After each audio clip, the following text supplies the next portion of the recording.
So let's talk a little bit about the heel and its effect for reactivity. So we were actually just talking about this. This will be review for you. But there's kind of two schools of thought. You know, if you try to do a really strict heel with a reactive dog, at times they can feel boxed in and it can make them more aggressive, like that are more reactive. Now, I tell people, you know, with a reactive dog, don't focus so much on the art of heeling. When there's another dog around, focus on getting your dog where they need to go. It's a dog, good.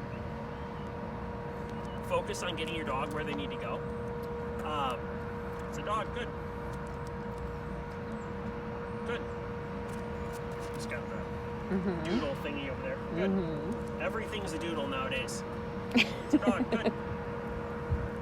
So, heeling can have a good effect, though. Good. Because a dog will understand. It creates like a speed bump style effect. And it'll start good to inhibit their reactions and make them think about where they are in proximity to you, right? So it'll be like, you know, if they're getting really, that's a dog, good. If they're starting to get, you know, really close to their threshold and really energetic, whatever, they'll have to think about, ooh, I shouldn't cross here, ooh, I shouldn't cross here, ooh, I shouldn't drag behind, you know, they'll have to have that in the back of their mind, which can really help inhibit their actions. So what I tell people is it has a great collateral effect. Just be aware of your dog's emotional state and try not to lock them in to a spot when they see another dog. It's a dog, good. Now, what you see me doing here real quickly is called punishment by reward. That's a dog, good. And I'm trying to break that fixation by throwing food off him. And it has a physical feel. And it also would make him feel better about the approaching dog because we're counter-conditioning it. It's a dog, good. But, you know, as with anything, there's a multitude of things that we do in these situations.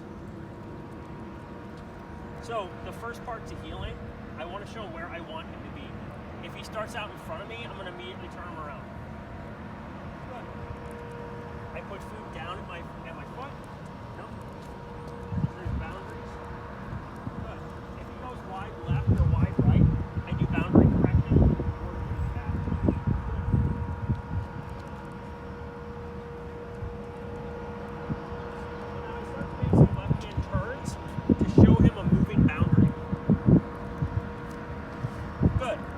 My analogy here, comparison is like, you know, when you're in Costco or Woodfield Mall, having that rude customer that just has no idea of where people are and they're just walk right in front of you. It not only slows you down, but it makes you like more aware of people. And it'll do the same thing here. It's going to slow them down. It'll have the effect like a speed bump. Good. And it's going to start making him more aware of where you are in proximity to him.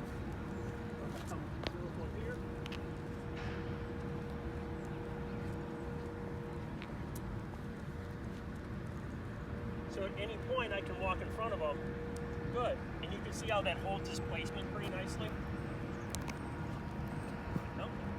So there's our left-hand turn, right-hand turn. At this point, good. At this stage in the game, I'm doing that to reset him so I can reward him more. So I'm not doing that as a punishment just yet. Good. So when we're doing the right-hand turn, I'm literally going to try to get him to pull just for the sake of this video. So I'm going to toss one out in front, and let's watch the effect. No, I drop the left, turn, good. It gives me a lot of slack to reward again.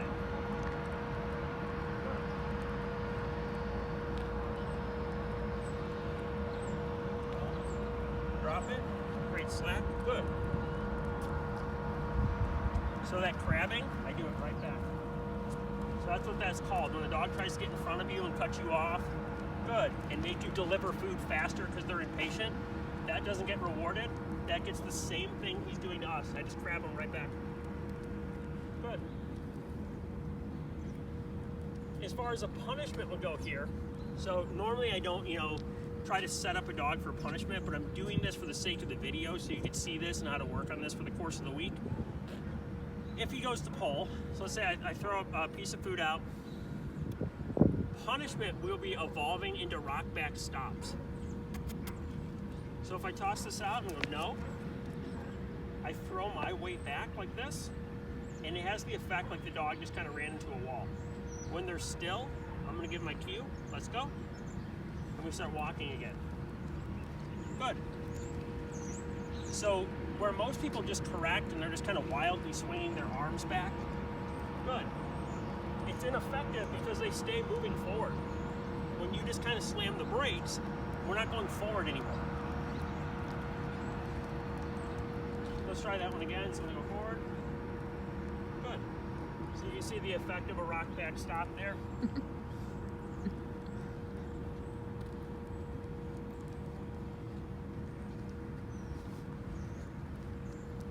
No.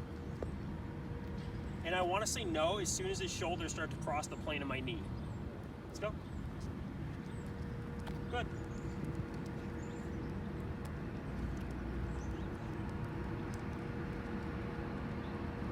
If a dog goes wide left or wide right, it's a boundary correction. It would look kind of like this. So I go over here. Good. When he's back, I'm going to mark and reward. So I'm just doing little stiff corrections off to the side. Good. And it's a boundary correction.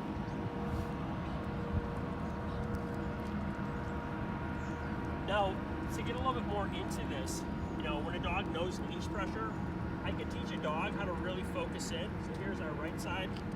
Good, boundary correction. Just kind of veering right there. I can teach a dog to really hone into my legs by teaching them what's called an automatic sit. And I really like to do this because you can check in and see if they're paying attention to you. So an automatic sit, what I'm going to do here, I plant with my right foot and I pull in step with my left. So we're going up with the leash.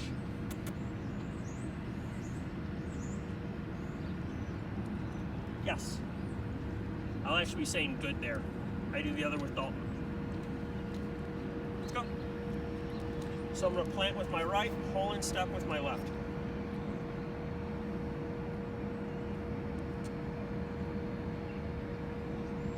Good. And what I'm doing with the treat there is known as coupling. Let's go. So coupling, I'm taking, like if he's struggling, I'm trying to help him by taking something he just pretty much innately knows and helping him out with food. And you'll see my toes facing upward as this eventually becomes his signal. Good. To do an automatic sit. Let's go. Okay. So now I'm giving him several things to pay attention to. Right? He goes, when is this guy going to cut me off? When is he going to slam on the brakes? When is his foot going to come up like this? Now he has to pay attention. Good. Another thing that I do here is I tend to reward, let's go, any engagement from the dog. So when he's looking at me, good.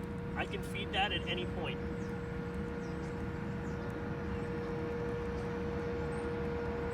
Good.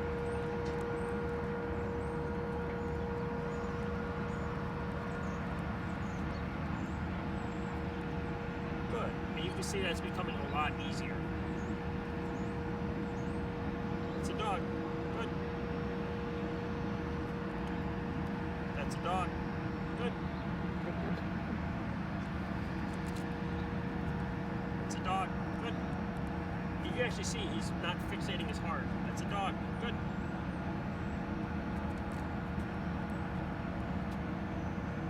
That's a dog. Good. That's a dog. Good. So this is just punishment by reward. That's a dog. Good. And I'm doing this because I want him to think when dogs come around, good things happen for him. Let's go. Plant, pull, step. Good. Let's go. Now that he's doing this really well, I can just feed him overhead. No. So I'm going to wait for him to be still and not fixated.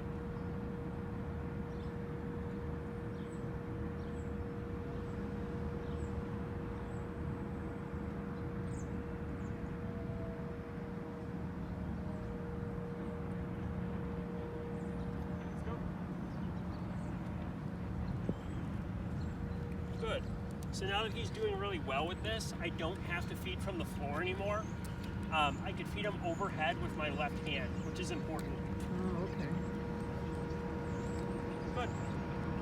And at any point, I could still reward him, but because he's not pulling so hard like he was in the beginning, I don't have to get that space on the floor.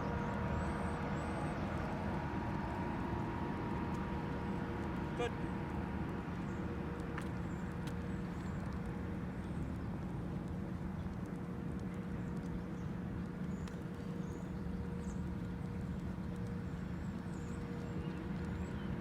Good.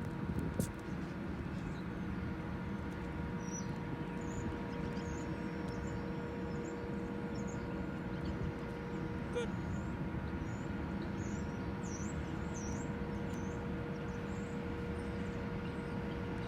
Let's go.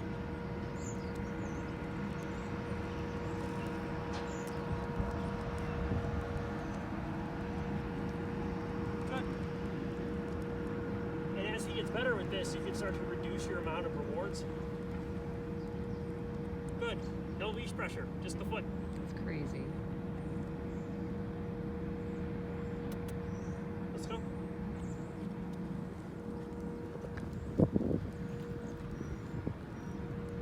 Good. So yeah, no leash pressure. He's just paying attention to my legs. Let's go.